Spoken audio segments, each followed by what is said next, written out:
ধৰণৰ প্ৰত্যেক দিনাই আজিও গৈ পেলাই 3খন মিটিং কৰিব লাগিব। অহা বাজেট সেশন বিশেষকৈ আমাৰ এতিয়া মাৰ্চ মাহত বা ফেব্ৰুৱাৰীত এইবাৰ বাজেট হোৱা নাছিল। জুলাই 5 বা 6 তাৰিখৰ পৰা আমাৰ বাজেট অধিৱেশন আৰম্ভ হ'ব।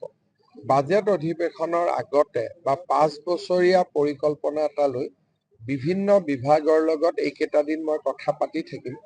বিশেষকৈ যিবিলাক পেণ্ডিং প্ৰকল্প আছিল বা যিবিলাক প্ৰকল্প আমি ভাবিছিলোঁ কিন্তু কৰিব পৰা নাছিলোঁ বা ইলেকশ্যন প্ৰচাৰৰ সময়ত ৰাইজে যিমান নতুন আমাক কথা ক'লে, নতুন পৰামৰ্শ দিলে, এই গোটেইবিলাকক সামৰি এইকেইটা দিন মই বিভিন্ন বিভাগৰ লগত আলোচনা কৰিম, যাতে বাজেটত আমি যিমানখিনি পাৰোঁ ৰাইজৰ পৰামৰ্শ আমি সন্নিৱিষ্ট কৰিব পাৰোঁ।